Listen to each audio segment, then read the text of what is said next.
Bonjour à tous, camarades et citoyens, camarades et citoyens, camarades et citoyennes. Alors aujourd'hui, on va parler d'un article de Denis Collin, un article de Denis Collin qui date un peu en fait, puisqu'il date du samedi 13 novembre 2021. C'est un article de Denis Collin qui s'intitule Internationalisme, immigration et intersectionnalité. Donc je répète, internationalisme, immigration et intersectionnalité. Sans voix du lourd. On va commencer. Internationalisme, immigration et intersectionnalité. Samedi 13 novembre 2021, par Denis Collin. Comme d'habitude, je vous enverrai les liens en description. Euh, internationalisme, immigration et intersectionnalité. Parler d'immigration est en passe de devenir impossible. À peine ouvre-t-on la bouche, toute l'armée des bien-pensants de gauche se mobilise et organise la chasse aux méchants. Il est vrai qu'il ne faut pas accorder d'importance aux petits blancs craintifs et haineux, comme dit un sociologue sikh. Cité, j'imagine, comme dit un sociologue. Et désormais, les vraies classes populaires sont plurielles, intersectionnelles, et qu'on y retrouve des immigrés et des militants de la mouvance Traoré, sans parler de tous les autres participants à la prétendue intersectionnalité dans cette gauche créolisée dont rêve Mélenchon. Cette gauche arc-en-ciel, pour qui le rouge est seulement celui de la semelle des couleurs pour qui le rouge est seulement celui de la semelle des chaussures Louboutin de Madame Traoré. Parler d'immigration est en passe de devenir impossible, à peine ouvre-t-on la bouche, toute l'armée des bien-pensants de gauche se mobilise et organise la chasse aux méchants.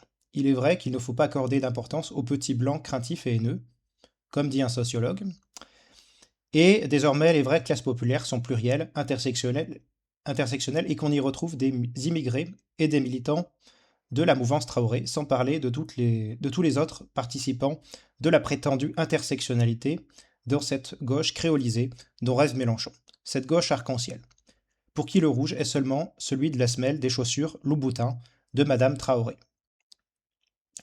Sans nourrir d'espoir excessif sur le fait que je pourrais être entendu des membres de ce magma en décomposition qui s'appelle encore la gauche, je voudrais revenir sur quelques principes et quelques définitions. Internationalisme. Comme le mot l'indique, l'internationalisme ne s'oppose nullement aux nations. Les décérébrés de la nouvelle gauche fuchsia, liquéfiés, peuvent le croire. Car en bon représentant de la gauche du capital,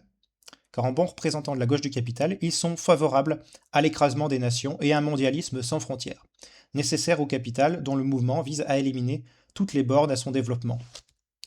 L'internationalisme, celui de l'Association internationale des travailleurs, affirme 1. Que les prolétaires de tous les pays doivent s'unir pour renverser le mode de production capitaliste, et 2. Qu'un peuple qui en opprime un autre ne saurait être libre. Donc l'internationalisme, concrètement, s'oppose à la guerre, à toutes les formes d'impérialisme et à tout ce qui empêche les peuples de devenir les maîtres de leur destin. Voilà pourquoi, lors de la première réunion en 1864, l'Association internationale des travailleurs se prononça pour l'indépendance de la Pologne et de l'Irlande. Voilà aussi pourquoi on trouvait en son sein des partisans de l'unité italienne, comme Mazzini et ses amis. Pour la gauche Netflix, tout cela, c'est une vieille histoire. D'avant les boomers, c'est tout dire. Puisque le mot internationalisme suppose l'existence des nations, il ne peut vouloir dire qu'une chose, association pacifique de nations libres. C'est très exactement le contraire du mondialisme capitaliste, bien que M. Negri et ses amis aient jadis vitipéré entre guillemets, cette merde d'État-nation, tout en prétendant rénover le communisme. Entre guillemets toujours.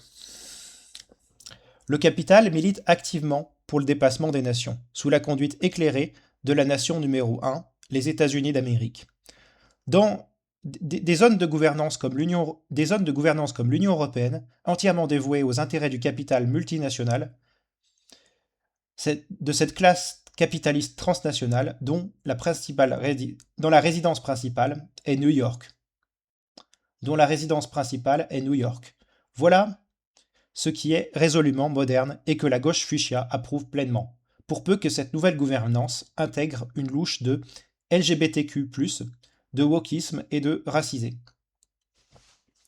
Défendre l'internationalisme aujourd'hui, c'est défendre les droits des nations, le droit de vivre démocratiquement, c'est-à-dire mettre chez soi. La gauche chic, la gauche CSP+, se croit internationaliste parce qu'elle fait du tourisme et contribue ainsi au rabotage de toute diversité, pour soumettre le monde entier à sa domination culturelle, celle du globish, et des dernières lubies nées à Paris ou dans les universités américaines. Entre la gauche telle qu'elle existe maintenant et l'internationalisme authentique, il y a plus qu'un fossé, un abîme. Il y a plus qu'un fossé, il y a un abîme. Le conflit de classe qui oppose les travailleurs salariés ou indépendants, les gens ordinaires, pour parler comme Guy Lui, et l'aile marchande du capitalisme, et l'aile marchande, et l'aile marchande du capital multinational et high-tech. Et l'aile marchande du capital multinational et, entre guillemets, high-tech. Immigration et internationalisme. Le salariat est la concurrence que les ouvriers se font entre eux pour vendre leur force de travail aux possesseurs de capital. Le salariat est la concurrence que les ouvriers se font entre eux pour vendre leur force de travail aux possesseurs de capital. Très tôt, Marx développe cette thèse essentielle. C'est pourquoi d'ailleurs, le mouvement syndical, en imposant des horaires fixes et des salaires conventionnels abolit, entre parenthèses partiellement, le salariat. Abolit partiellement le salariat. Et c'est aussi pourquoi le capital doit entretenir cette concurrence, rôle qui est dévolu à l'armée industrielle de réserve. Dans l'entretien de cette armée industrielle de réserve, l'immigration joue un rôle fondamental. Avec son optimisme foncier, Marx pensait que la lutte des classes aurait tôt fait d'avoir raison des antagonismes qui naissent fatalement entre travailleurs nationaux et travailleurs immigrés.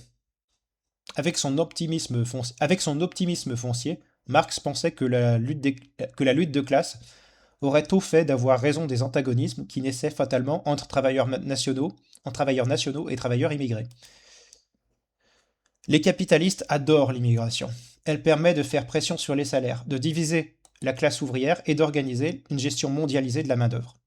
Ainsi, profitant de la crise syrienne, les capitalistes allemands, derrière Madame Merkel, qui pour l'occasion servit la soupe chrétienne humaniste, organisèrent-ils l'afflux d'1 million d'immigrés en Allemagne, pays où la pénurie relative de forces de travail prêtes à être exploitées est une menace permanente.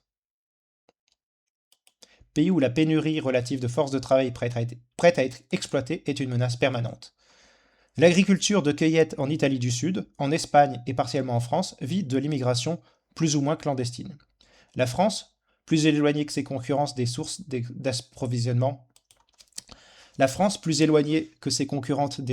d'approvisionnement en esclaves, a vu ainsi son commerce extérieur agricole se dégrader fortement dans le secteur des fruits et légumes. Les adorateurs de l'immigration ont un mot d'ordre. L'immigration est une chance pour la France. C'est exact. C'est une chance pour la France capitaliste, mais une malchance pour la France des ouvriers, des travailleurs des villes et des campagnes.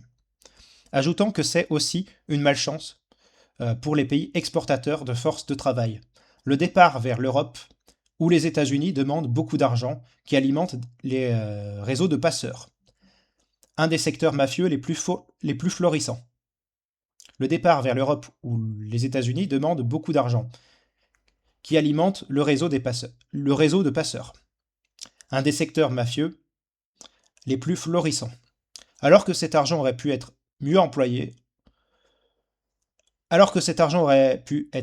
mieux employé sur place. En outre, ceux qui partent sont d'abord les jeunes les mieux éduqués et les plus habiles. Autrement, l'immigration est un complément indispensable à l'exploitation et à l'appauvrissement. L'immigration est un complément indispensable à l'exploitation et à l'appauvrissement des pays pauvres au profit des riches. Autrement dit, l'immigration est un complément indispensable à l'exploitation et à l'appauvrissement des pays pauvres au profit des riches. Au profit des pays riches. Il faudrait donc arrêter l'immigration ou ne l'autoriser qu'avec l'accord explicite des organisations de travailleurs. Évidemment, il n'en est pas question tant que les capitalistes tiennent les manettes du pouvoir politique, et tant qu'ils ne reçoivent sur ce plan le soutien chaleureux de la gauche fuchsia. Évidemment, il n'en est pas question tant que les capitalistes tiennent les manettes du pouvoir politique et tant qu'ils reçoivent sur ce plan le soutien chaleureux de la gauche fuchsia. On nous dira, il faut seulement exiger que les travailleurs immigrés soient embauchés dans les mêmes conditions que les travailleurs locaux. C'est une mauvaise blague, qui fait l'impasse sur l'immigration clandestine qu'un patron peut embaucher à demi-salaire pour un horaire à rallonge. C'est une mauvaise blague qui fait l'impasse sur l'immigration clandestine qu'un patron peut embaucher à demi-salaire pour un horaire à rallonge. C'est faire l'impasse sur le fait que beaucoup d'immigrés sont prêts à travailler pour des salaires de misère que refusent les travailleurs nationaux. Et puis franchement, pourquoi un hôpital public ou privé se priverait-il d'embaucher comme aide-soignant ou comme infirmier un médecin diplômé arrivé d'un pays où ses compétences auraient pourtant été précieuses? Quand la droite et l'extrême droite s'en prennent à l'immigration, c'est un miroir aux alouettes. Ils veulent fragiliser la situation des immigrés pour les rendre plus malléables et capter le mécontentement populaire au sujet de l'immigration, ni plus ni moins. On devrait au contraire mener un combat résolu contre l'immigration clandestine et proposer aux immigrés légaux un contrat sécurité sur le long terme, visant, s'ils le souhaitent, rester à l'assimilation dans notre pays, notamment avec l'apprentissage de la langue française et un engagement à respecter les principes et les mœurs de notre pays.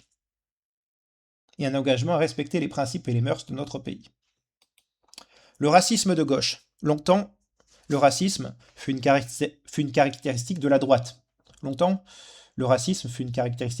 Le racisme de gauche. Longtemps, le racisme fut une caractéristique de la droite. On oublie qu'il y eut pourtant un racisme de gauche. L'antisémitisme était vigoureux dans les milieux proudhoniens, et que toute une partie de la gauche éclairée était favorable à l'eugénisme. Tout cela, fort heureusement, a fini par être réglé ou presque.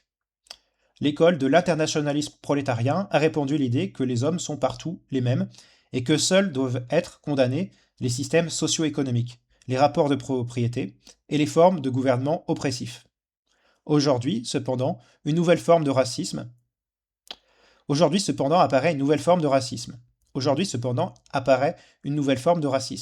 Mais ce nouveau racisme a pris naissance à l'extrême gauche. Il consiste à affirmer que les Blancs, surtout ceux du genre masculin, sont les responsables de tous les maux qui ont affligé la planète depuis plusieurs millénaires. En fait, ces nouveaux courants racistes reprennent purement et simplement l'allégorie nazie, mais au lieu de la réserver aux juifs, qui cependant ne sont pas épargnés, ils l'adressent à tous ceux qui sont classés comme blancs, sauf les blancs qui auraient la chance d'être devenus musulmans, et ne font donc plus partie des blancs, puisque l'adoption de la foi islamique lave celui qui s'y adonne de tout péché. Ainsi, les blancs sont réputés être les inventeurs de la traite négrière, et si vous objectez que les arabes l'ont pratiquée plus longtemps et sans doute à plus grande échelle, c'est simplement la preuve qu'on n'est qu'un sale blanc raciste qui veut perpétuer sa domination. On ne sait pas trop quoi répondre à cette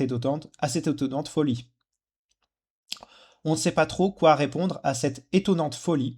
Qui a envahi les campus universitaires anglo-saxons, d'abord pour se répandre dans le reste du monde. On ne sait pas trop quoi répondre à cette étonnante folie qui a envahi les campus universitaires anglo-saxons, d'abord, puis pour se répandre dans le reste du monde. J'ai l'impression qu'il y a une coquille à un moment donné.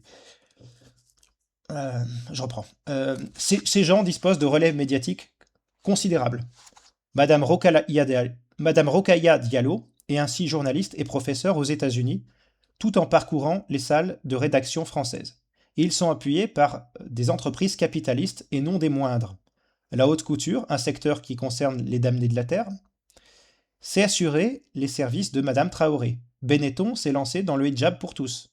La chaîne de radio et de télévision publique leur sont entièrement dévoués. Il ne serait pas difficile de trouver, sous les revendications les plus aberrantes, la revendication des couches intellectuelles de demi-instruits qui veulent occuper la place des anciens intellectuels. Pas de lutte des classes, mais la lutte des places pour savoir qui servira le mieux le capital.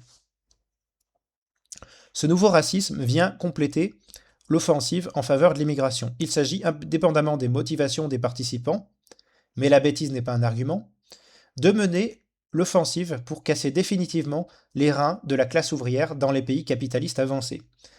En désignant l'ouvrier blanc comme son ennemi, Madame Houria Boutelja, égérie des indigènes de la République, a indiqué, sans la moindre ambiguïté, la nature de classe de son mouvement. En désignant l'ouvrier blanc comme son ennemi, Madame Houria Boutelja, égérie des indigènes de la République, a indiqué sans la moindre ambiguïté la nature de classe de son mouvement, un mouvement anti-ouvrier fascisant, ayant vocation à rassembler le lumpenprolétariat dans la lutte contre les travailleurs. Intersectionnalité. Selon ses initiateurs, l'intersectionnalité doit rassembler toutes les luttes, puisque c'est ainsi que ces gens ont rebaptisé leur pitrerie. Contre toutes les dominations. L'origine lointaine de cette idée est la théorie de la Ligue communiste révolutionnaire du début des années 1970, qui se proposait de rassembler tous les mouvements des avant-gardes larges à caractère de masse, homosexuels, féministes, anti-impérialistes, etc. Ce n'est donc pas un hasard si le NPA, formation dégénérée, ils ont mis générée, mais dans ce contexte-là, formation dégénérée, issue de la LCR, est l'un des champions de l'intersectionnalité. On admettra parfaitement qu'il soit utile de rassembler ces revendications diverses contre un ennemi commun, pour constituer ce que Gramsci appelait un bloc historique fondé sur des alliances des différentes catégories de travailleurs. On admettra parfaitement qu'il soit utile de rassembler des revendications diverses contre un ennemi commun, pour constituer ce que Gramsci appelait un bloc historique fondé sur l'alliance des différentes catégories de travailleurs. Mais les intersectionnels n'ont pas du tout cela en vue. Ils mettent sur le même plan la domination du maître sur son chien que celle du capitaliste sur les ouvriers. Conformément à l'idéologie inventée par Michel Foucault, il faut s'attaquer à toutes les micro-dominations et non en rester à la lutte contre le pouvoir unique, celui du capital, qui n'en serait qu'un fantôme. Qui ne serait qu'un fantôme. Conformément à l'idéologie inventée par Michel Foucault, il faut s'attaquer à toutes les micro-dominations et non en rester à la lutte contre le pouvoir unique, celui du capital, qui ne serait qu'un fantôme. Voyons un peu ce qu'est l'intersectionnalité. Un ouvrier lutte contre son capitaliste. Mais manque de chance, ce capitaliste est une femme. Pire, ce pourrait être une femme noire lesbienne. Alors l'intersectionnel devra prendre parti pour la lutte de la riche lesbienne noire contre ce sale ouvrier petit blanc haineux. On pourra multiplier les exemples de cette absurde intersectionnalité. On peut multiplier les exemples de cette absurde intersectionnalité. Les syndicalistes qui se heurtaient à Berger et Yves Saint-Laurent étaient-ils des homophobes? En vertu des thèses sur la domination que partagent tous les intersectionnels, ce devrait être le cas. Il est vrai que les hommes dirigeants usent couramment de leur pouvoir sur les femmes qu'ils salarient. Mais ça ne marche que dans ce sens-là. Les ouvriers mâles savent bien qu'ils n'ont pas intérêt à passer la main aux fesses de leur patronne.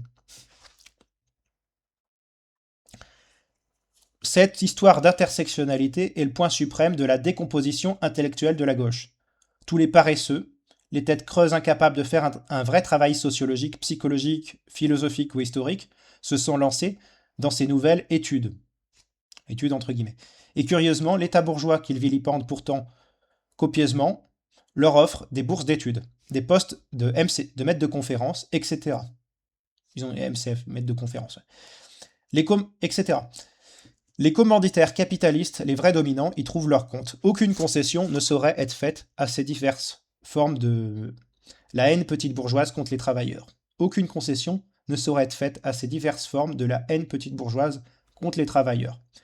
Je ne suis pas convaincu que la dictature du prolétariat soit une formule bien judicieuse, mais la dictature du prolétariat, pour une Formule de Jean-Pierre Garnier. Pour une formule de Jean-Pierre Garnier est totalement insupportable. Plus que jamais, il est nécessaire de revenir aux principes anciens du mouvement ouvrier. Denis Colin. Alors dans l'ensemble, alors entièrement d'accord avec Denis Colin. Alors, sauf sur un point, moi je suis pour la dictature du prolétariat. Euh, alors, faudrait toujours expliquer que la dictature du prolétariat, ce n'est pas la négation de la démocratie, mais l'application de la plus haute forme de démocratie et une période en même temps de lutte contre la contre-révolution. C'est-à-dire que si la classe ouvrière prend le pouvoir, elle devra nécessairement se prémunir d'une tentative de restauration du capitalisme, d'une tentative de restauration du pouvoir de la bourgeoisie. Et donc, il faut qu'elle soit vigilante. C'est ça la dictature du prolétariat. Par contre, il y a bel et bien une dictature du bobotariat. Et je suis entièrement d'accord avec cette formule-là. Et je trouve qu'il y a le sens de la formule y est. Mais tout est dit, hein. Vous avez une gauche qui déteste la nation, alors que la condition même d'une politique de gauche, une politique... j'aurais tendance à me définir classiquement comme un mec de gauche. Étant donné ce qui est devenu ce qu'on appelle gauche, je préfère me situer dans un républicanisme ouvrier que dans une gauche arc-en-ciel qui veut rien dire. Voilà, l'histoire de mœurs. Je passe pour un horrible conservateur ou pour un ultra-progressiste suivant les points abordés sur les questions de société. Donc forcément, je me fais à la fois traiter de gauchias et de fasciste par les uns et par les autres. Il y a un droitard qui va me voir, je lui dis oh, je suis pour la collectivisation des moyens de production. J'emmerde le clergé catholique, j'emmerde le cléricalisme. Je suis anticlérical, je suis anticapitaliste, je suis jacobin, anti-religion, je suis critique du christianisme, je suis critique du cléricalisme, je suis pour l'abolition des régions au profit des départements, pour la République non indivisible, je suis un gros jacobin. Voilà. Pour une personne de la gauche libérale, libertaire, le fait que je sois anti-Europe, ça fait de moi un nationaliste de droite. Le fait que je sois pas d'accord avec toutes les luttes, ça fait de moi un réactionnaire. Voilà. Ou à minima un conservateur. Le fait que je préfère la musique classique au rap, c'est le droit de chaque... Ceux qui aiment le rap, ils ont le droit d'aimer le rap. Hein, je leur interdis pas d'écouter du rap, mais pour moi, de mon point de vue personnel, le rap, c'est une musique de merde. Euh, j'ai le droit d'avoir mes propres goûts musicaux. J'en parle pas les gens de ceux qui aiment écouter du rap, grand bien leur face, mais moi ça me fait mal aux oreilles. Je préfère la musique classique. Euh, et arrêtez de croire que la musique classique c'est fasciste parce que c'est Wagner ou je sais pas quoi. En plus, il y a une différence entre Wagner et les nazis quand même. Euh, voilà. Et je rajoute qu'il y a Beethoven, il y a Mozart, il y a Vivaldi, il y a Rimsky-Korsakov dans le domaine de la musique classique. Le fait d'aimer la culture classique fait de vous quelqu'un de conservateur, de réactionnaire, voire de fasciste pour certains gauchistes. Donc ça ferait de moi un mec de droite. Oui, vous avez vu beaucoup de communistes de droite, je sais pas. Euh, ouais, le fait que j'aime la viande aussi. Le fait que j'aime bien manger un bon steak, c'est vu par une partie des militants de gauche, pas tous, hein, heureusement, comme de la domination sur la nature, enfin sur les petits animaux. Au passage, je suis contre la corrida, hein, considère que c'est une barbarie inutile. Je suis pour la chasse, qui est une tradition républicaine, euh, à condition, je suis favorable au fait qu'on la réglemente, hein, mais je suis contre la corrida. Je suis pour l'expérimentation sur les animaux, mais pour les médicaments et pas pour le cosmétique. C'est-à-dire qu'on fasse une expérimentation sur les animaux pour sauver des vies humaines, je suis totalement d'accord. Par contre, qu'on fasse des expériences pour des produits cosmétiques, c'est un truc dont on peut largement se passer. Donc voilà, si on prend la question animale, mais on pourrait prendre plein de questions. On pourrait prendre le fait que je sois dans l'approche qui est celle de l'universalisme républicain, que je sois pour une limitation de l'immigration, ferait que des gens de la gauche communautariste me qualifieraient de raciste. Et pour un mec de turbo ultra droite, je suis un antiraciste parce que je ne veux pas faire de différence entre des gens sur la base de leur couleur de peau, sur leur origine ethnique. Et je considère que que à partir du moment où un étranger veut être citoyen, veut s'intégrer, respecte la France et même travaille, s'intègre, parle la langue, et ben il peut devenir tout à fait français en fait. Il peut très bien obtenir la nationalité française. Voilà, moi, je considère que je juge pas les gens en raison de leur origine, de la couleur de peau, de leur orientation sexuelle.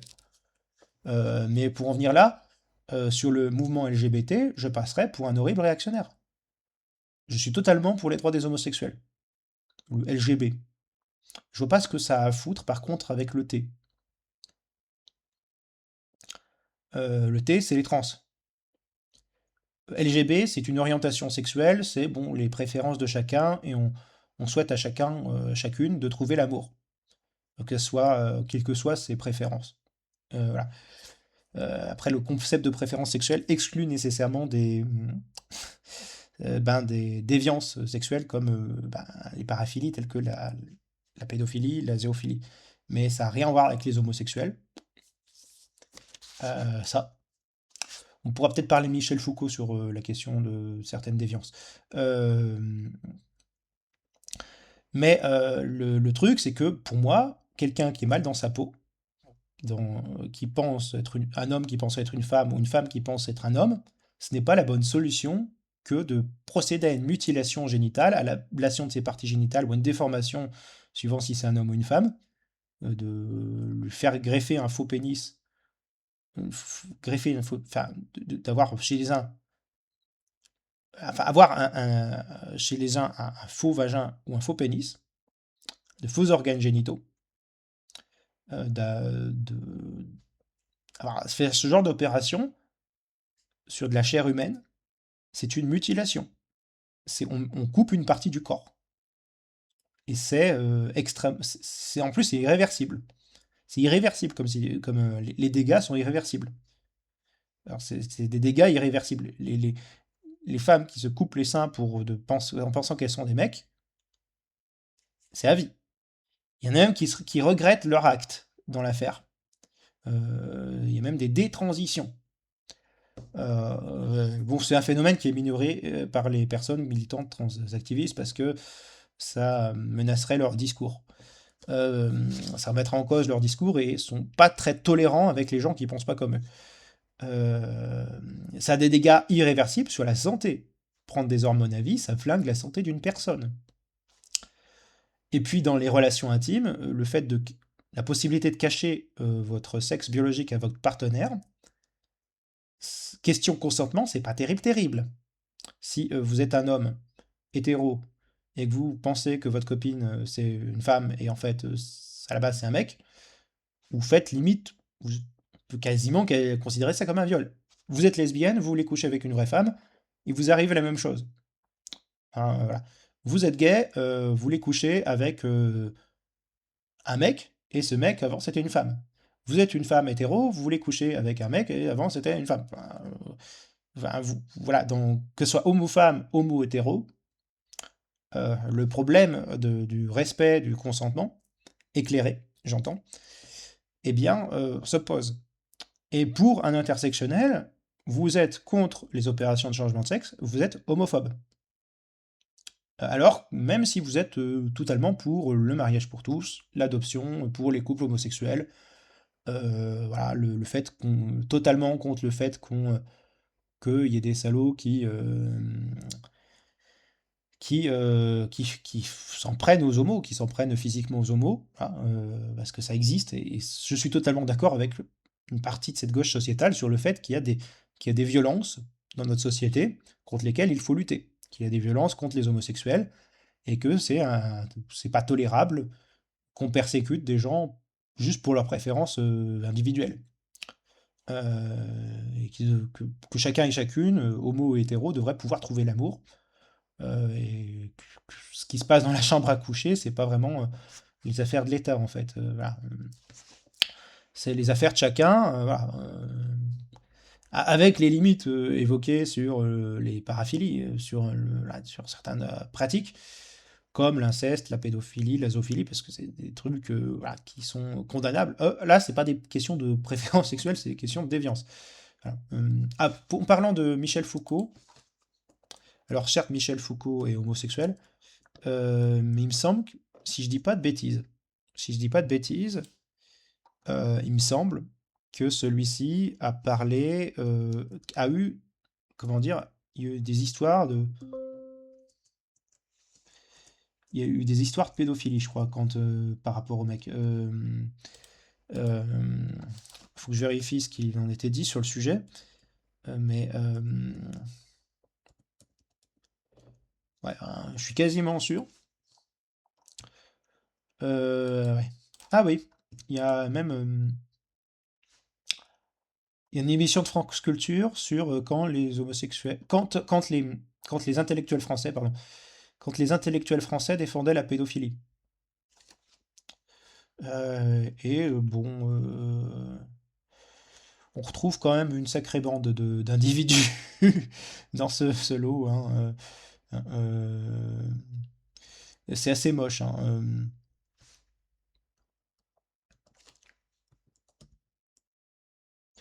ouais, apparemment, il y a 80 intellectuels en 1977. Je vous mettrai le lien dans la description, comme l'article de Denis Colin. Avec l'article de Denis Colin, je vous donnerai de. Mais il y a le 23 mai 1977, dans les pages Opinion du Monde, 80 intellectuels français, parmi lesquels Jean-Paul Sartre, Michel Foucault, Roland Barthes, Simone de Beauvoir, Alain Robe Grillet, Jacques Derrida, Philippe Soler et même Françoise Dolto, signent un texte pour, il dit un autre texte, parce que là je vous donne un extrait, pour demander que la loi décriminalise les rapports sexuels entre les adultes et les enfants de moins de 15 ans. C'est dégueulasse. Oh là là, enfin. Ouais, et vous avez des gens dans cette gauche woke, tous ces French Theory, vous avez ces gens-là en fait, hein. Vous avez dans la French Theory, dans les défenseurs, dans les fondements théoriques, dans les auteurs de ces fondements, dans les auteurs, parmi les auteurs de la French Theory, vous avez des gens qui défendaient la pédophilie. Euh, voilà, il y avait oui, il y a eu des accusations de pédophilie contre Michel Foucault. Euh,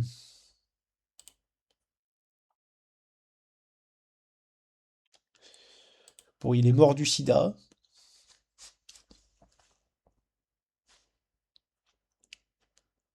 Je sais que Michel Foucault, il est mort du sida en laissant derrière lui son compagnon Daniel Defer.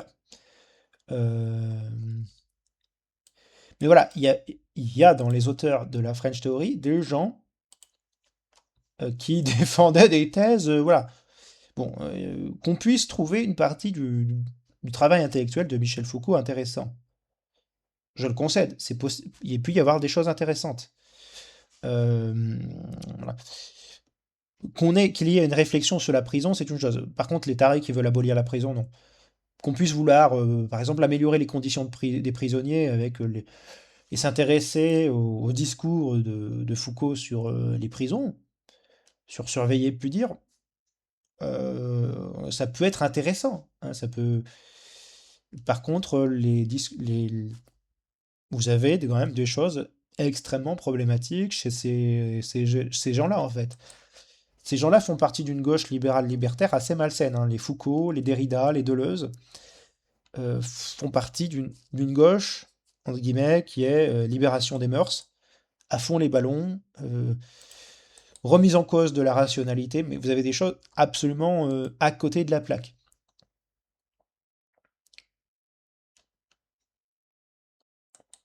C'est une gauche qui est profondément anti-marxiste et anti-républicaine aussi. Enfin, c'est une gauche c'est une gauche libérale.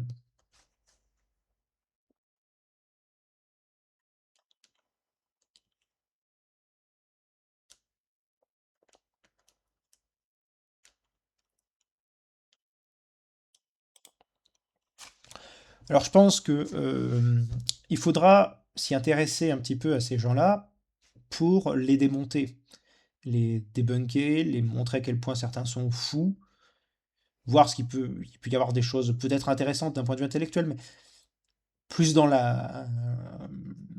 c'est plus révélateur d'une crise intellectuelle que d'une qu'une véritable évolution intellectuelle, en fait, cette période de la fraîche théorie.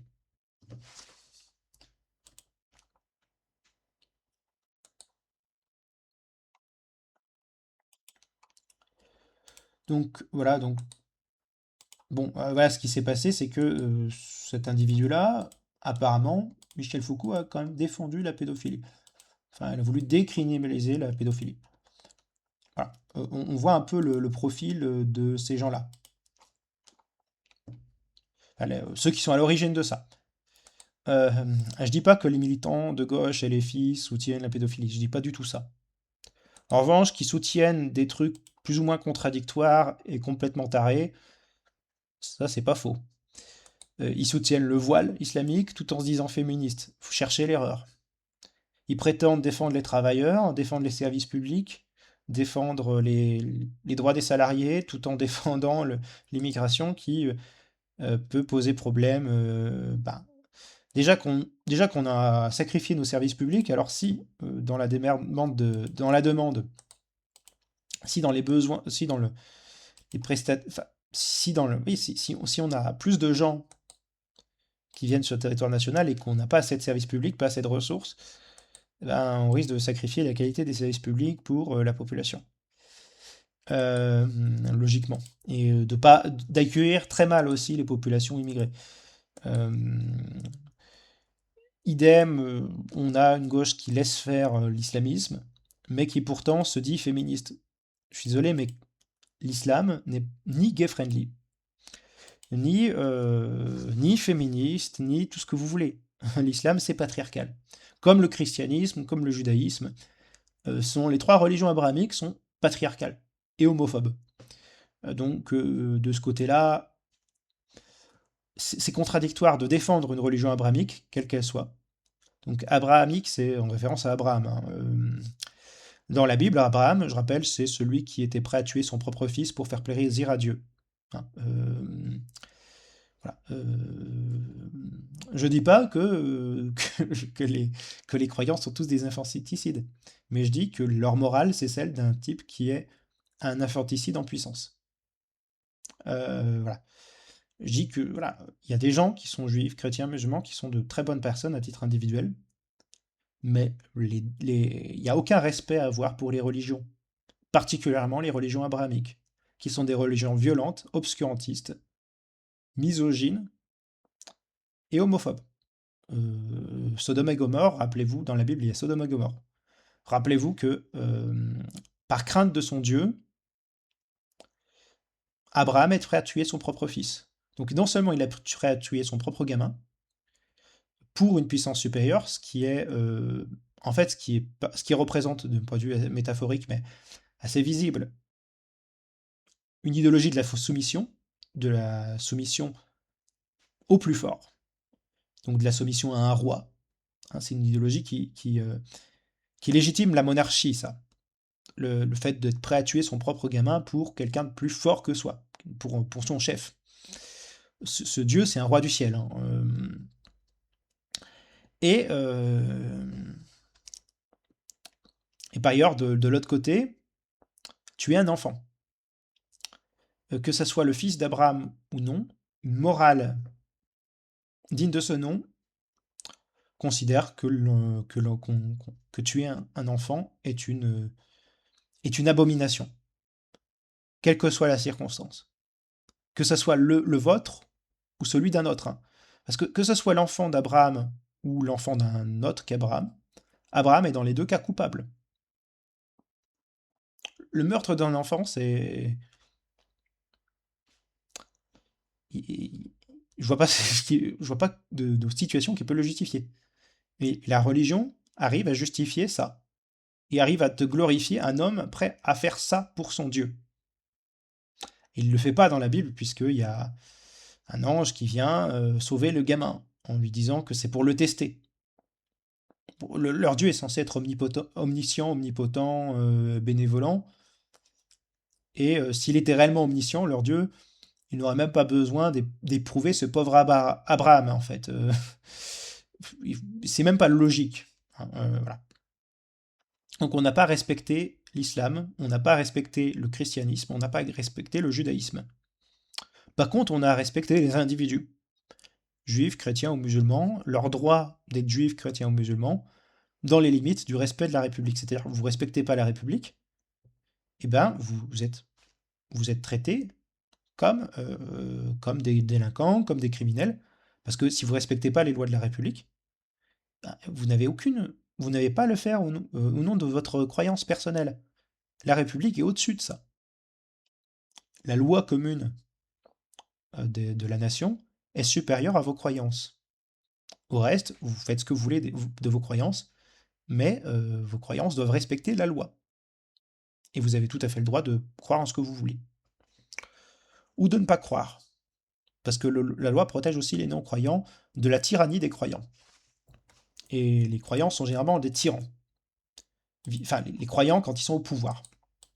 À titre individuel, quand c'est votre grand-mère catho, musulmane, ou votre grand-mère qui vous fait des quiches, par exemple, ou qui vous fait une bonne jardinière, euh, un peu de nostalgie de mon enfance. Ma grand-mère était catho. Je, je la regrette depuis cet été, hein, parce que voilà, il n'y a plus de ce monde. Mais ça va être le genre de croyants qui vont croire pour eux et laisser vivre les gens. Hein. Et même ma grand-mère se foutait de la gueule de sa voisine grenouille de bénitier. Elle avait une voisine à un moment donné qui était une grenouille de bénitier. Et elle se fichait de sa gueule, ma grand-mère, en disant mais elle pense qu'à ses curés. Voilà. Mais il en est de même pour l'islam. Il en est de même pour l'islam. Vous avez des croyants qui sont casse-couilles, qui sont des croyants intégristes, conservateurs, traditionnalistes, rigoristes. Vous avez voilà, vous avez des intégristes et des rigoristes. Vous avez des croyants terroristes, quelle que soit la religion concernée. Et vous avez des croyants modérés qui se fondent dans la masse des citoyens et qui sont de bons républicains et avec lesquels il n'y a absolument aucun problème.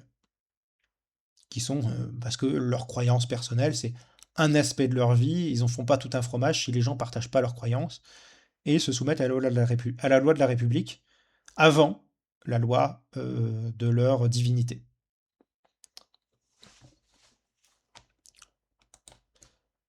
Et Rousseau, Jean-Jacques Passandrine, euh, voyait les chrétiens d'un mauvais œil parce que il voyait dans les chrétiens des gens qui préfèrent Dieu à la nation.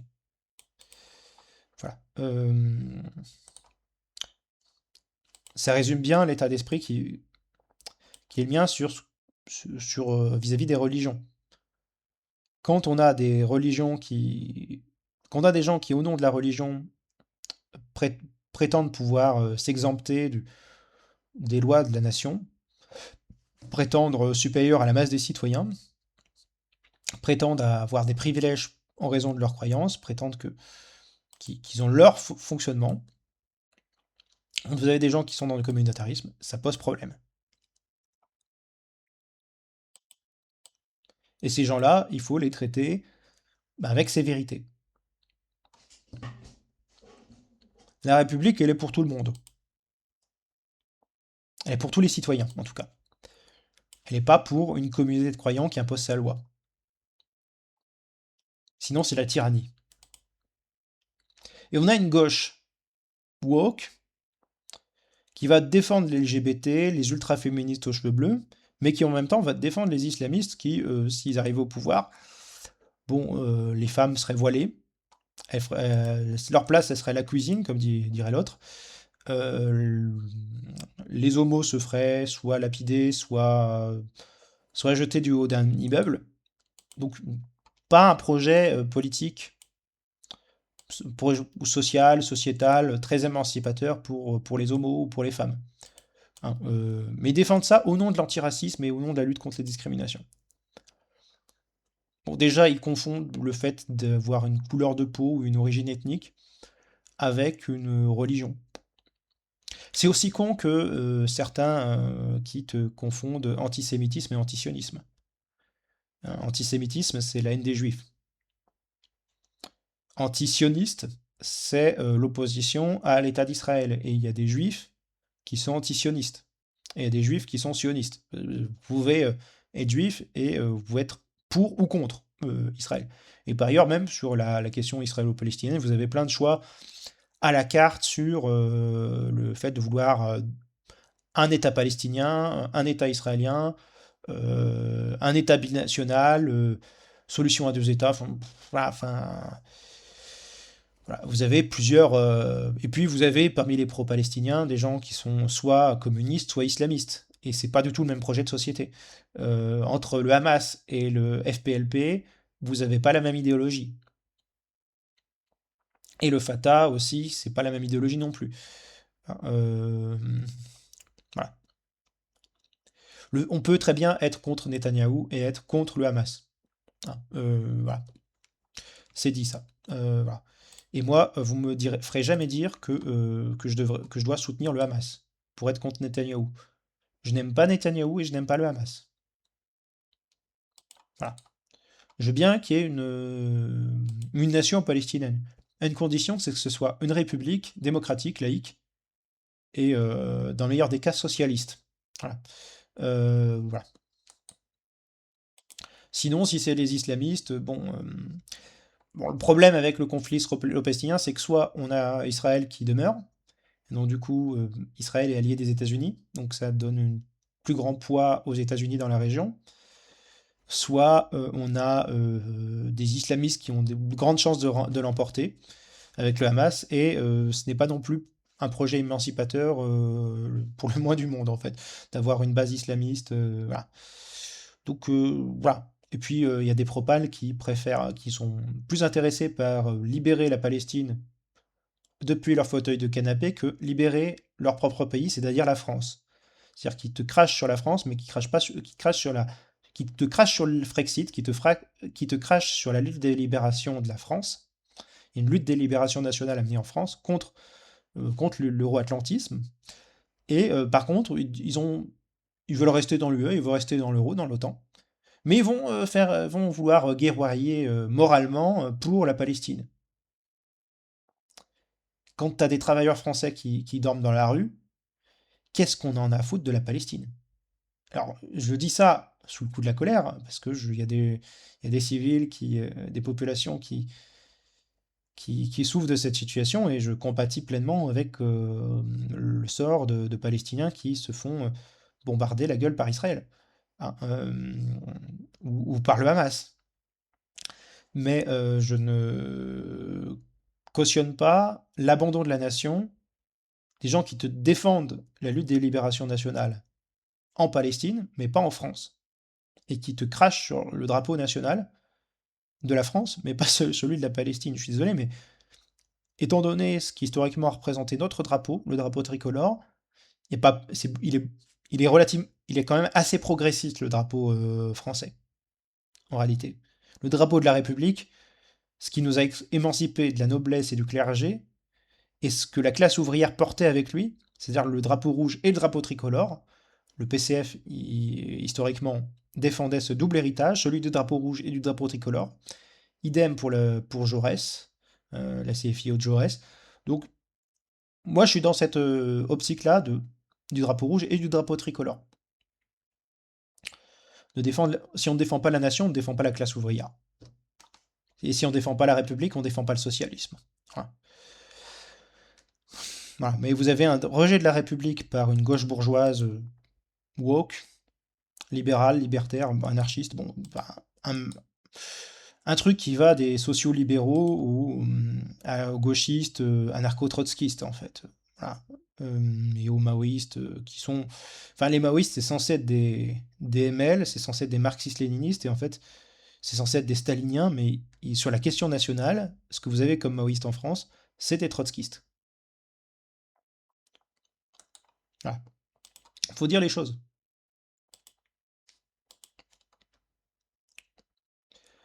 Donc oui, les capitalistes adorent l'immigration, pour en revenir à ce qu'on disait.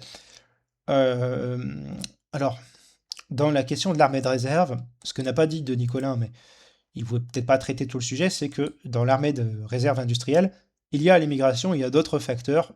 La mécanisation, par exemple, les machines, sont un facteur de l'armée de réserve du capital, parce que lorsque vous avez de nouvelles machines, vous pouvez techniquement vous passer d'un certain nombre de travail manuels, en fait. Voilà, donc, très techniquement, vous pouvez vous passer d'une masse de travailleurs. Une machine peut produire ce que 10, 100, certaines machines peuvent produire ce que 10 ou 100 ou peut-être même 1000 travailleurs peuvent produire manuellement. Donc voilà, de ce côté-là, c'est un facteur. Le travail des enfants, qui heureusement, fort heureusement, n'existe plus. On s'est quand même la classe ouvrière s'est quand même battue pour faire disparaître cette horreur qui était le travail des enfants. Ça a disparu. Mais c'est un facteur de l'armée de réserve industrielle de réserve du capital. Je pense qu'on pourrait même le mettre limite le travail des femmes. Voilà, enfin, la concurrence, bon, c'est plus lié à une société tertiarisée qui a besoin de moins de force physique. Voilà. Le travail, quoique que les machines, si vous regardez, vous aurez toujours besoin de gens pour les entretenir, et vous aurez toujours besoin d'un travail, vous aurez besoin d'un travail qui sera moins manuel et peut-être plus intellectuel, en tout cas plus technique, pour les réparer, pour les concevoir, pour les produire, pour produire les matières premières, et ensuite vous avez toutes les matières premières qu'il faut produire pour qu'il faut extraire et travailler pour la fabrication et l'entretien de ces machines et le ravitaillement de ces machines. Voilà, le pétrole, le gaz, le nucléaire, etc., etc. Enfin, vous avez beaucoup de ressources pour faire fonctionner ces machines. Vous avez quand même des ressources, des matières premières. Alors qu'on peut très envisager des gens qui recyclent la matière, économie circulaire, mais bon, voilà, c'est limité. Vous avez bon, tout le progrès technique, bon, là, bon. Mais voilà, vous avez tout ça. Bon, après, vous avez la mondialisation qui se charge d'exploiter à vil prix, par exemple, d'avoir du travail manuel dans des pays sous-développés où on peut faire travailler des gosses, faire travailler ou des adultes, ou leur faire faire des travaux dangereux, sans protection, ou avec des salaires de misère, ou du travail informel en Inde, par exemple. Donc, vous avez plein de... Voilà, vous avez par exemple les maquiladoras au Mexique, hein, qui sont utilisés par l'économie américaine. Donc des ateliers qui sont des entreprises américaines qui sont au Mexique, mais avec des salaires de misère, des conditions de travail déplorables, qui sont juste vers la frontière américaine, entre la frontière américaine et la frontière mexicaine. Voilà, vous avez pas mal de choses de ce genre-là, de facteurs dans l'armée industrielle de réserve. C'est plus complexe que ce qui a été évoqué sur l'immigration, mais l'immigration en est un facteur assez essentiel. Voilà. La situation est plus complexe qu'être pour ou contre l'immigration, mais on a des gens qui nous disent gna gna gna, t'es contre l'immigration, du coup t'es raciste. Non. Marchais était contre l'immigration, il n'était pas raciste. Jaurès était contre l'immigration, il n'était pas raciste. Marx la qualifiait d'armée de réserve du capital. Est-ce que ça fait lui un raciste? Non. Bon, s'ils sont, non, pour les internationalistes qui aiment l'Europe, bon, ils sont pas internationalistes, ils sont juste les jouets de l'impérialisme américain et du néolibéralisme, ce qui n'est pas très, ce qui n'a rien avec un internationalisme prolétarien, on s'en doute. Quant à Tony Negri, c'est une forme de gauchiste, en fait, c'est une déviation de gauche, qui n'a rien à voir avec un marxisme ou un communisme ou un socialisme sérieux, en fait. Il y a beaucoup de théoriciens d'ultra-gauche, de ce qu'on appelle des gauchistes, qui ont des théories claquées au sol. Des théories qui sont contre-productives pour le mouvement ouvrier. Et ces gens-là, il faut s'en méfier, il faut les combattre. Des gens comme Tony Negri, des gens comme Trotsky, des gens comme Panokwek, par exemple, des gens comme Proudhon ou Bakounine, ce sont des ennemis de la classe ouvrière. Même des gens qui peuvent parfois dire des vérités de temps en temps, comme Zizek, qui peuvent parfois développer des trucs pas trop cons, hein,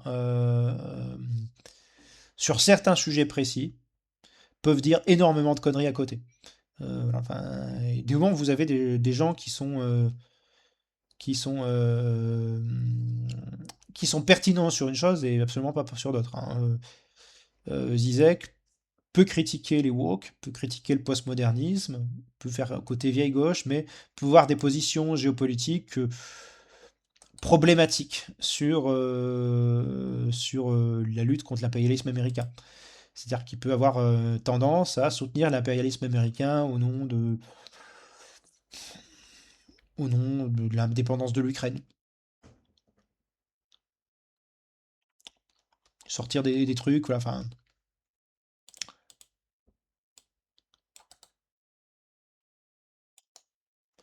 si je me souviens bien, Zizek, ses positions sur l'Ukraine sont des positions assez atlantistes.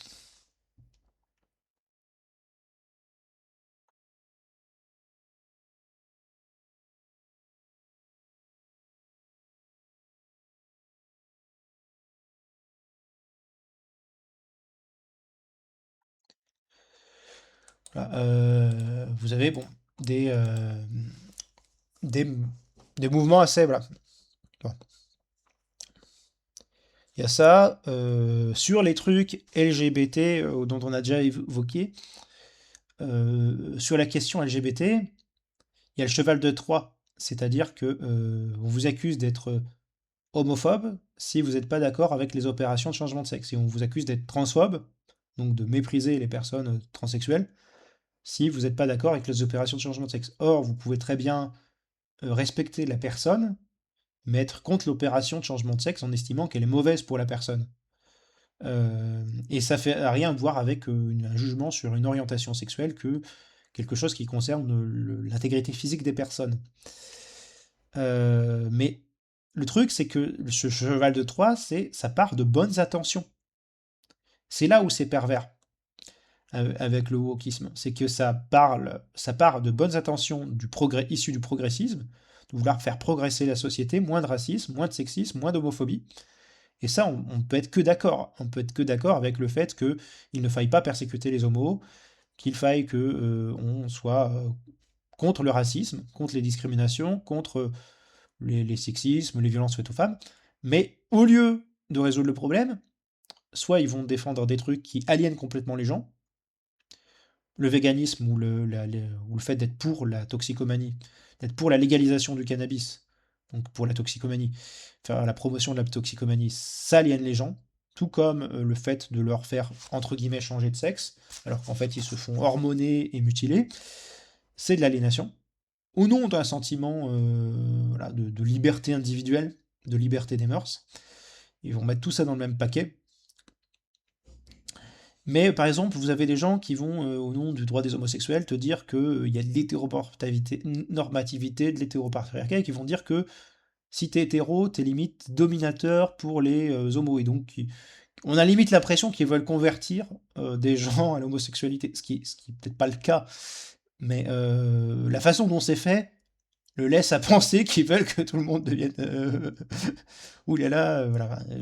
Et en plus, ils ont tendance à employer les plus gros stéréotypes sur les homos de type la cage aux folles.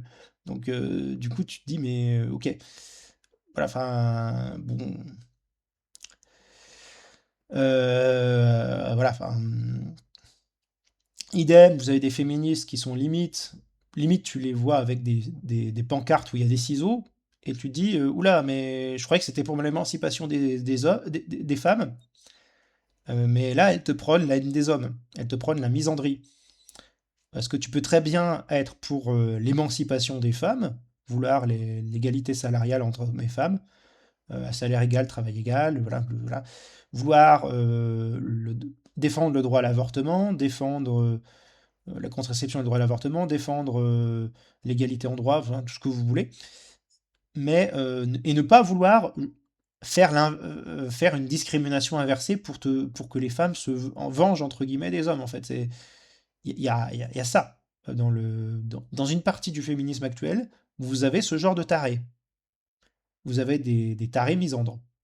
Tout comme vous avez des gens qui veulent mélanger le féminisme avec l'islamisme, ce qui a absolument aucun sens. Voilà, enfin, le fait d'être contre le racisme, ils ont transformé ça en le fait d'accepter le communautarisme et le racisme. Du coup, il y a un racisme anti-noir, anti-arabe. On va résoudre le problème en étant raciste envers les blancs. Bon, en oubliant aussi qu'il y a du racisme envers les asiatiques, mais ça c'est encore autre chose. Euh, Bon, sur la question du capitalisme high-tech, multinational et high-tech, il y a la thèse du techno-féodalisme qui peut être intéressante sur certains points. Guy, lui aussi, peut être intéressant sur ce qu'il appelle la France périphérique. Faut regarder quelle est la nouvelle géographie sociale de la France. Faudra se poser des questions au niveau du trajet, des travailleurs, de leur domicile à leur travail, des loyers, de la gentrification, voilà, de pas mal de choses, de du périurbain. Voilà. Il peut y avoir pas mal de questions qui se posent là sur la géographie sociale, la nouvelle géographie sociale de la France. Ouais. Vous avez, bon, de toute façon, moi, ce qu'on a évoqué sur le féminisme, l'intersectionnalité, moi je le dis, le féminisme c'est une idéologie bourgeoise, parce qu'on va donner un sentiment de sororité entre la femme ouvrière et la femme bourgeoise, et ça va pas se faire contre l'homme capitaliste, mais contre l'homme ouvrier. Ça va pas se faire contre le patron, ça va se faire contre l'ouvrier, nécessairement. Le patron, il s'en fout, il a du pognon et des avocats. Contre la moindre accusation de la part d'une association féministe ou d'une féministe, le capitaliste, le patron, il a une armée d'avocats, il peut se défendre, il a un réseau, il a des potes parmi ses copains juges, voilà. Alors que l'ouvrier, il peut se faire accuser de n'importe quoi par un groupe de féministes complètement acharnés, complètement hystériques, il n'a pas les moyens de se défendre. Et en fait, ça peut être des accusations complètement bidons, qui ont aucun sens, mais juste parce que une personne n'aime pas votre gueule. Et donc du coup, voilà, le mouvement MeToo, c'est formidable parce que, au nom de la parole de la victime, n'importe qui peut être un agresseur. Donc la présomption d'innocence, il la foutra à la poubelle. Voilà. Ce genre de menace, ça donne beaucoup de ce genre de gauche qui peut paraître un peu menaçante pour le Pékin moyen, ça donne énormément de grains à moudre à la droite. Alors la droite, elle est contente, hein. C'est le RN qui remporte la mise. Parce que le RN n'est pas trop woke. Et qui s'est calmé sur son passé historique. Sur le fait, sur ce qu'il était historiquement, voilà, qu'il a fait un peu de ménage, qu'il a fait ou sauvé quelques apparences. Ce qui fait que voilà, vous n'avez pas plus du tout la même sociologie au RN. Mais ils vont faire la même politique que Macron, en réalité. Idem, vous avez tout le discours sur l'histoire dans lequel on oublie la traite négrière qui était faite aussi dans le monde arabo-musulman. Mais vous attendre à ce que des gauchistes complètement à côté de la plaque aient le sens de la réalité historique, des gens par exemple qui vous défendent encore l'anarchie au XXIe siècle alors que ça n'a jamais réussi à produire de mouvement politique capable de lutter contre la bourgeoisie, l'anarchisme, ça n'a jamais réussi à former un mouvement politique, l'anarchisme. Parce que par principe, c'était contre le principe même de former un parti, de former un État, ou alors ça serait une fédération très décentralisée, mais voilà, enfin. Il y a aussi tout ce qu'il dit sur Proudhon, mais moi j'aurais du mal à qualifier Proudhon comme étant un mec de gauche. Quand il parle du racisme de gauche, quand il parle de Proudhon, et sur l'antisémitisme. Proudhon est antisémite, mais pour moi, Proudhon n'est pas un mec de gauche. Proudhon, c'est un mec qui s'oppose à l'école républicaine parce qu'il dit que ça donnerait beaucoup trop de pouvoir à l'État que d'avoir une école publique. Donc, qui s'oppose à l'école publique, gratuite, laïque. C'est quelqu'un qui considère qu'il faut exterminer les juifs. Proudhon. C'est un anarchiste, hein. Proudhon, c'est un anarchiste qui considère que les juifs doivent soit être exilés et envoyés en Asie, soit décimés. Intéressez à ce que dit franchement Proudhon sur le sujet, et vous verrez que l'anarchisme, historiquement, ça sent très mauvais. C'est quelqu'un qui s'opposait au droit de grève et qui disait qu'il n'y a pas plus de droit de grève que de droit à l'inceste ou à l'adultère. Et c'est aussi quelqu'un qui disait qu'un mari doit imposer le respect à sa femme, y compris par les coups. J'ai du mal à voir. C'est quelqu'un aussi qui est fédéraliste sur l'organisation de la société, donc c'est un anarchiste. Donc ça veut dire modèle plutôt le pire du girondisme en fait. C'est un modèle dans lequel vous n'avez pas la même loi qui s'applique sur l'ensemble du territoire national. Donc inégalité devant la loi.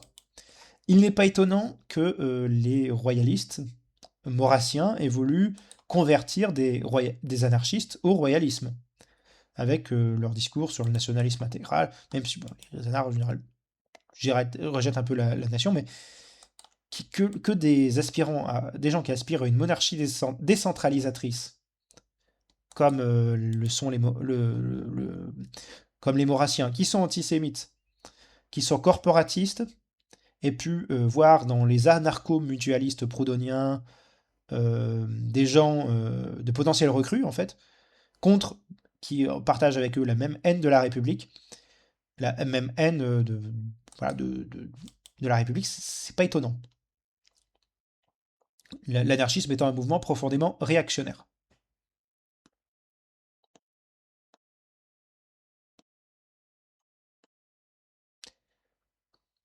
Faut dire les choses. Quant à Ouria Boutelja, moi j'aurais la phrase de Dimitrov pour la concerner, pour la définir en fait, Ouria Boutelja. Qu'est-ce que disait le camarade Dimitrov par rapport au fascisme?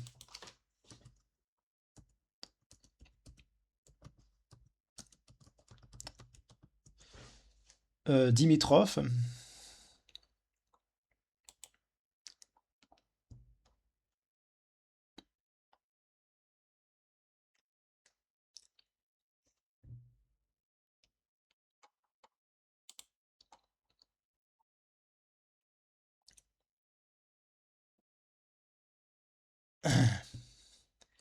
par rapport au fascisme,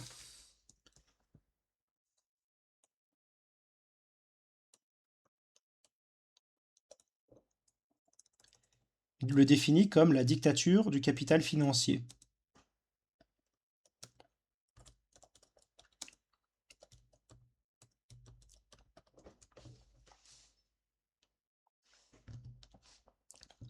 Alors voilà, ce que dit précisément Dimitrov vis-à-vis du fascisme, c'est que le fascisme est la dictature terroriste ouverte des éléments les plus réactionnaires, les plus chauvins, les plus impérialistes du capital financier.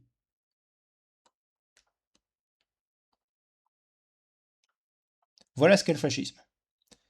Pour moi, le discours communautariste de Boutelja rentre tout à fait dans cette case-là, la dérivation identitaire pour empêcher la lutte des classes.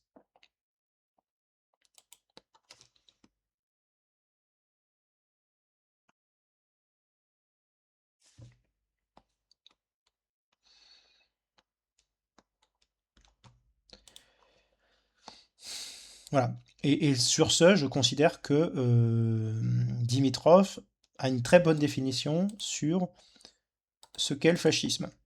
Hein, il définit très bien ce qu'est le fascisme.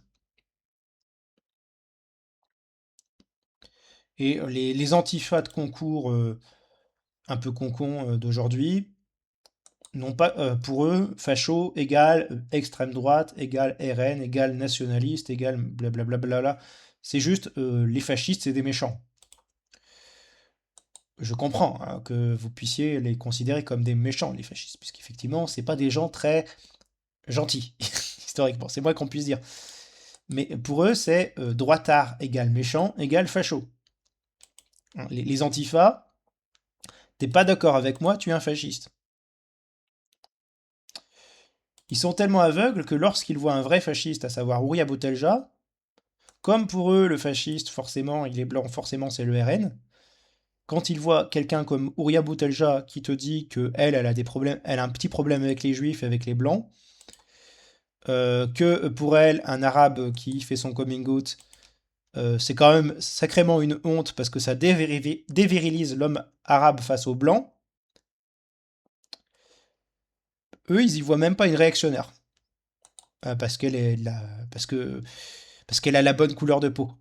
On a limite, ils ont ce genre de raisonnement-là, ces antifas à la con.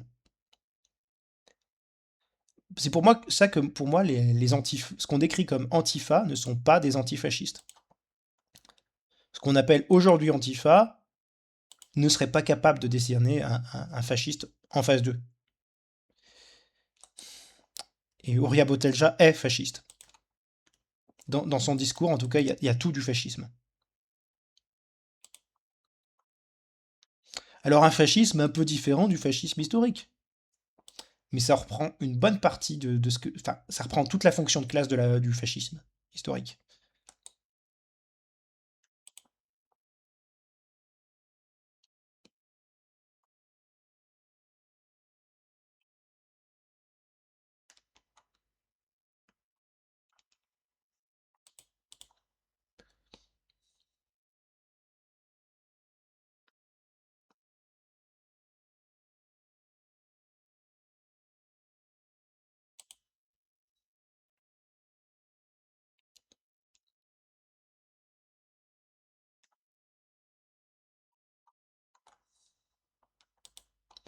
Et pourquoi, si vous me dites, ouais, mais Dimitrov, c'était juste un stalinien, c'était un communiste.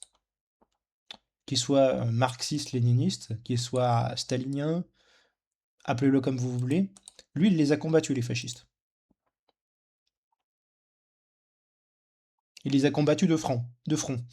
Donc, vous n'allez pas faire à Dimitrov une leçon sur ce qu'est l'antifascisme. C'est pas, euh, c'est pas des anards aux cheveux bleus qui vont faire des leçons d'antifascisme à Dimitrov. Hein.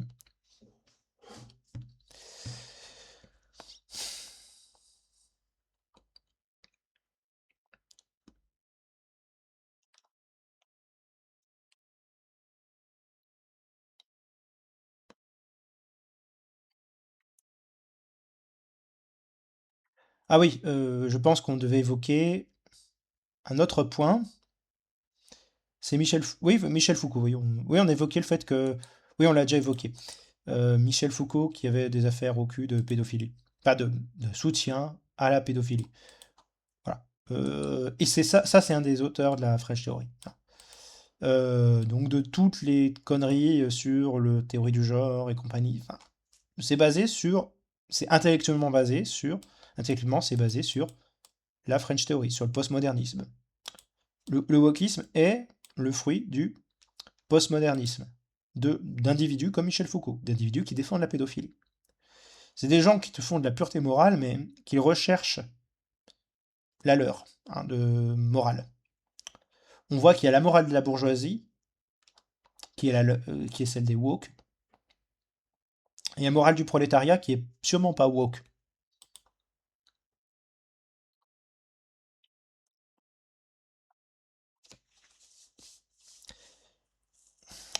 Sinon, ce que disait Denis Collin sur ces couches intellectuelles de mi-instruits, bon, j'aurais du mal à les appeler intellectuels en fait. Pour moi, c'est censé quand même un peu plus se mériter, mais oui, une pseudo-intelligentsia, intellectuelle de demi-instruits, mais bon, là, on va pas jouer sur les mots, mais le problème, c'est qu'on a des élites intellectuelles, une intelligentsia qui, euh, qui est médiocre, qui a des idées qui sont complètement farfelues. Comment on peut envisager de développer notre pays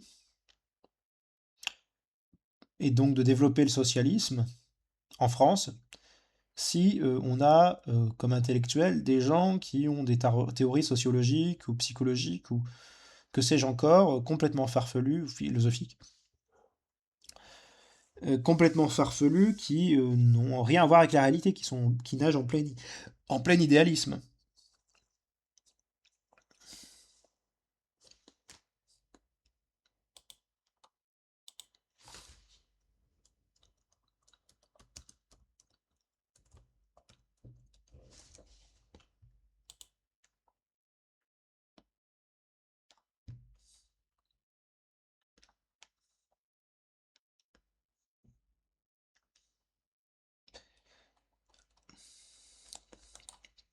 Sur ce point-là, il faut regarder ce qui a été il y a eu un canular dans le milieu universitaire qui a été fait,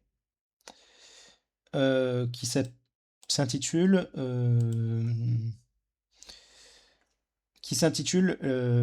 en fait, qui est l'affaire Sokal.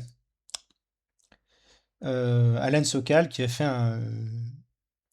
un canular dans le milieu universitaire pour montrer que on avait des gens qui avaient des idées complètement farfelues, et en fait, ils ont fait tout un tas de thèses complètement absurdes. Ils ont essayé de voir si ces thèses étaient validées par des jurys universitaires, et elles l'ont été. Euh, je crois qu'il y a eu des thèses sur le racisme chez les chiens, ou des trucs, ouais, enfin, entre les chiens noirs et les chiens blancs. Il y a eu des trucs assez délirants. Et le pire, c'est que des thèses qui étaient juste complètement débiles, eh ben, des thèses en temps social et compagnie, eh ben, ont littéralement été prises au sérieux par des jurys universitaires.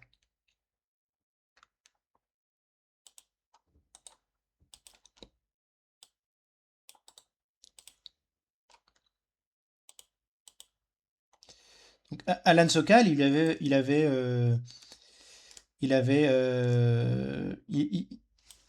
s'est amusé à faire ce genre de canular. Et voilà, enfin. Donc, dans des revues de sciences sociales, il avait fait un truc, transgresser les frontières vers une nouvelle herméneutique transformatrice de la gravitation quantique. Des trucs qui voulaient rien dire, qui avaient de prétentions scientifiques, et qui en fait avaient juste aucun sens.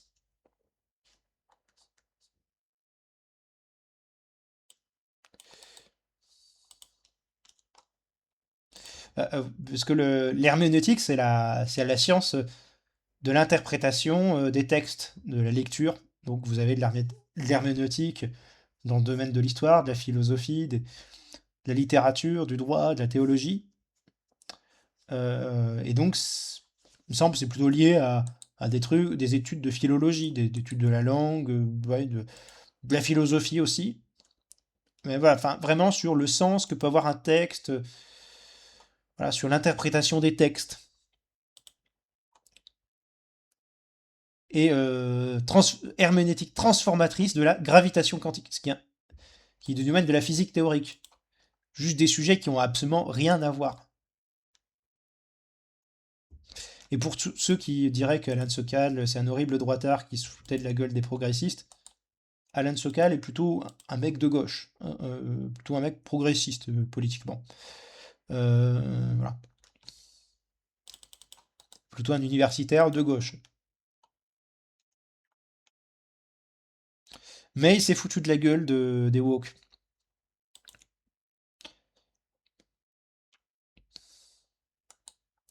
Et donc, faudrait que je me procure le bouquin, mais vous avez un livre qui a été fait par Alan Sokal et Jean Bricmont, qui s'intitule Imposture intellectuelle 20 ans après. Donc je vais vous mettre l'affaire Sokal sur un article de Radio France sur l'affaire Sokal, et Association française pour l'information scientifique, qui est un entretien avec Alain Sokal et Jean Bricmont. Ça pourra donner quelques petites ressources en plus. Voilà, voilà. Voilà. Mais ce qui est certain, c'est que avec la gauche, Mélenchon, Sandrine Rousseau et compagnie, vous allez jamais défendre les droits des travailleurs. Jamais. Et Fabien Roosevelt ou Olivier Faure, vous n'allez pas les défendre non plus avec cette gauche-là. Il faut une gauche qui soit souverainiste. En fait, si on veut défendre une gauche ou un mouvement ouvrier, vous pouvez ne plus appeler ça du gauche du tout, mais un mouvement ouvrier, un républicanisme ouvrier, on va dire, un mouvement ouvrier, un mouvement socialiste, un mouvement d'émancipation populaire, qui, qui fonctionne, qui est quelque chose d'un minimum carré, il faut plusieurs choses. Avoir, bon, déjà, il faut être organisé correctement, avec une ligne bien définie, en formant des militants, en développant à la fois une formation intellectuelle et un travail sur le terrain. Ça, c'est l'aspect organisationnel assez général. Et ensuite, il faut avoir une ligne politique qui soit cohérente sur la question nationale, la question religieuse, la question migratoire, et qui rejette le postmodernisme idéologique, c'est-à-dire le wokisme. Sans ça, il n'y a pas de mouvement ouvrier qui. Si on n'a pas ces éléments en tête, ces 5 éléments en tête, donc organisation avec formation intellectuelle et travail de terrain, euh, réponse à la question nationale, donc c'est-à-dire indépendance vis-à-vis de l'UE, de l'euro, de l'OTAN, à la question religieuse, à savoir défendre la laïcité, défendre la lutte contre l'obscurantisme religieux, et donc pas l'islamo-collaborationnisme, ni le christiano-collaborationnisme que pourraient être des gens qui croient à la théorie à la théologie de la libération, par exemple, parce que ça c'est une immense bêtise, la théologie de la libération. La question migratoire, donc avoir un réalisme sur cette question, savoir à la fois limiter, être réaliste et humain, ce qui est, voilà, c'est un sujet assez problématique parce que vous n'avez pas affaire à des marchandises, mais dans le texte il parlait d'esclavage même. Je vais vous dire pourquoi. Euh, vous avez à la fois affaire à des individus, à des personnes, à des êtres humains, et en même temps vous avez affaire à un phénomène social qui est l'immigration, et qui peut avoir avec lui tout un lot de problématiques, l'exploitation salariale, l'armée de réserve industrielle du capital, mais la pression sur les ressources, les problématiques du développement des pays ben, par exemple, quand il y a une fuite des cerveaux, quand il y a un brain drain, et que les cerveaux de ces pays-là viennent en France, eh bien, ces pays-là se privent de leur élite intellectuelle, qui peuvent être des ingénieurs, des scientifiques, qui peuvent permettre de développer leur pays. Voilà. La question de l'intégration vis-à-vis de la langue, vis-à-vis des questions de dangers de sécurité, du trafic de drogue international ou de mafia. Il peut toujours y avoir des réseaux de passeurs, comme il a déjà été évoqué. La question de la laïcité, il y a des gens qui respectent pas du tout la République. Il y a des gens qui peuvent être islamistes ou éventuellement qui viendraient de pays chrétiens très très très très intégristes. Ça peut arriver, hein, ça peut potentiellement arriver. Mais vous pouvez avoir des gens qui sont des intégristes religieux. C'est ça le principe. Et qui viennent d'un autre pays. Donc, faut être capable de vérifier qu'il n'y ait pas des gens qui feraient du terrorisme au nom de la religion qui arrivent en France. Voilà. Vous avez plein de problématiques, voilà, sans compter les questions sociales, de logement, de trouver un boulot, et donc de toutes les questions sécuritaires qui vont avec, parce que si tu n'as pas de boulot, si tu es isolé socialement dans une situation de merde, les problématiques de délinquance, de communautarisme, elles se créent à partir aussi d'une base sociale matérielle. Faut prendre en compte tous ces facteurs-là. Voilà. Et je disais, pourquoi esclavage? Parce que, eh bien, pour le capital, la marchandise, c'est à la fois la marchandise ben, physique, hein. On va prendre cette trousse-là, cette trousse à la con. Vous avez cette trousse à la con, c'est une marchandise. C'est une marchandise, c'est voilà. Tout comme un billet, enfin non pas un billet, le billet c'est la valeur d'échange, mais n'importe quel objet manufacturé, ou n'importe quel bout de nourriture, c'est une marchandise. Peu importe ce que ça soit un drap, que ça soit un vêtement, que ça soit mon ordinateur, un téléphone portable, une trousse, un ciseau, un couteau, c'est une marchandise. Un meuble quelconque, une maison, voilà, c'est une marchandise, d'un point de vue capitaliste. Mais la force de travail humaine aussi. L'ouvrier vend sa force de travail. Et donc, quand vous êtes pour la libre circulation des marchandises, vous êtes dans une approche libérale des choses. Quelqu'un qui est pour la libre circulation de l'immigration est pour la libre circulation d'une force de travail qui, dans un cadre capitaliste, est marchandise. Voilà. C'est aussi simple que ça. C'est pour ça qu'on parle d'esclaves, parce que c'est une force de travail qui va être employée à bas coût. Quand en plus elle est clandestine, c'est dans des conditions qui s'approchent quand même largement de l'esclavage. Quand vous dépendez il peut y avoir, ça peut être en plus, ça peut être des réseaux ça peut être des patrons qui exploitent pour des ouvriers. Ça peut être dans le domaine de, je sais pas, de la restauration, de n'importe quoi. Et ça peut mettre dans des domaines très glauques, comme la prostitution.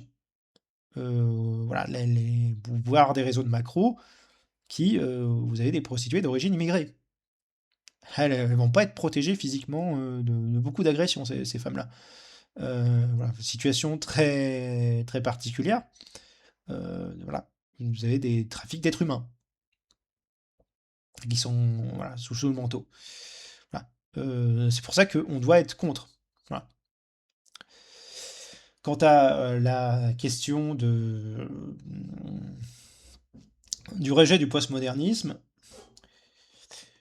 bon, vous n'allez pas faire la leçon à un ouvrier qui travaille, qui fait les 3-8 à l'usine. Vous n'allez pas lui dire ouais, mais moi je suis non-binaire, gender fluide, respecte mon YEL, et je suis vegan, donc arrête de manger de la viande devant moi. Ou, voilà, enfin, ou tu devrais arrêter de manger de la viande. Cet ouvrier, il va plus voter à gauche hein, quand il entend ce genre de discours-là. Il va pas voter pour des gens comme ça, en tout cas. Et une droite qui tiendrait le même discours, il voterait pas pour elle, hein. Et c'est que si on leur présente un discours complètement détaché du réel, les masses n'y adhèrent pas. Ce genre de... Et non seulement complètement détaché du réel, mais après vous avez une époque où il y avait un endoctrinement par la religion d'une part des masses. Nos sociétés ne sont plus sur ces modalités-là. Heureusement, même si bon, on a une gauche pro-islam qui du coup se met les classes populaires à dos, mais va surtout capitaliser sur les populations musulmanes. Bon. Il y a des populations musulmanes qui n'aiment pas les homos. Elles vont pouvoir rejeter, une partie va rejeter cette gauche-là parce que la trouvera pas assez conservatrice sur des questions de mœurs. Et vice-versa, vous avez des gens qui vont être homo ou LGBTQIA machin truc et qui vont se sentir menacés par l'immigration ou par les musulmans. Parce que vu comme trop conservateurs sur les questions de mœurs. Et du coup, ils vont se ranger dans le camp conservateur, nationaliste, contre l'immigration. Ce qui fait qu'au RN, par exemple, comme à l'extrême gauche, vous avez à la fois des musulmans et des LGBT. Vous avez à gauche des LGBT et des musulmans. Vous en avez à LFI. Mais vous en avez aussi au RN. Mais vous en avez au RN parce que vous avez des LGBT qui n'aiment pas les musulmans au RN et des musulmans qui n'aiment pas les LGBT au RN. Enfin, c'est peut-être plus des LGBT qui n'aiment pas les musulmans au RN. Enfin, vous avez en fait vraiment... Parce que c'est des choses qui vont pas ensemble. Ça va pas ensemble. C'est des choses qui sont antagonistes. Et donc en voulant mélanger la chèvre et le chou, l'intersectionnel passe juste pour un idiot. Et l'idiot utile de ses adversaires. Enfin, faut dire les choses. Soit c'est l'un, soit c'est l'autre.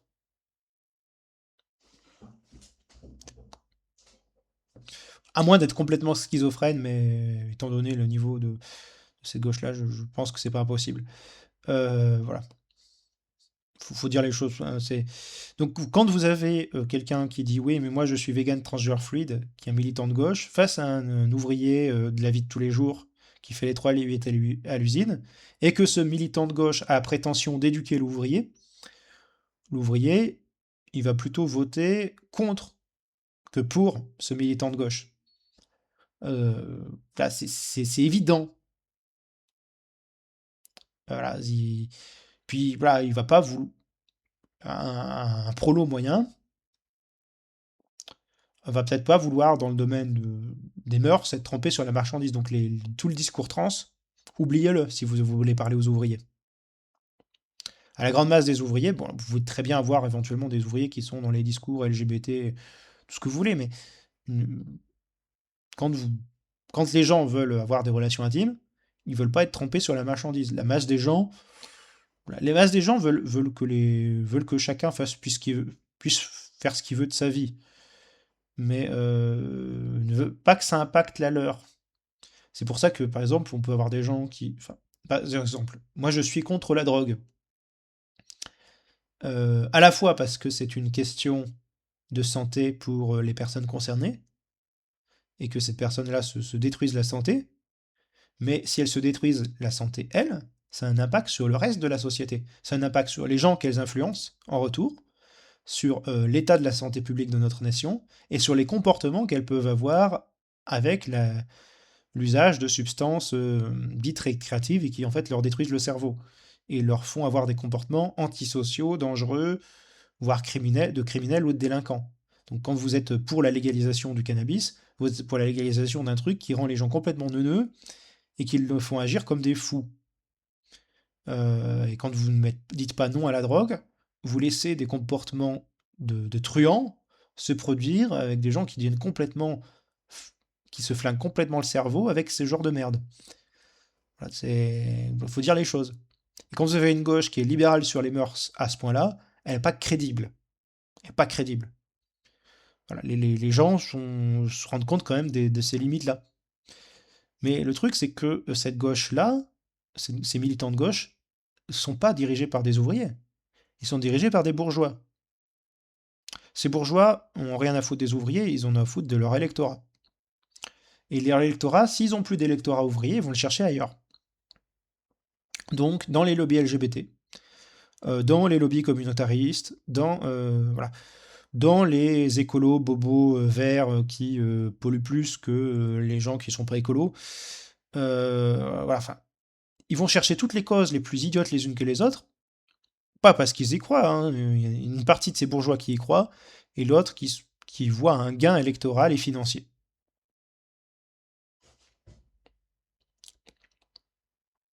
Donc vous aurez tout le discours misérabiliste de cette gauche-là, mais cette gauche-là est profondément cynique.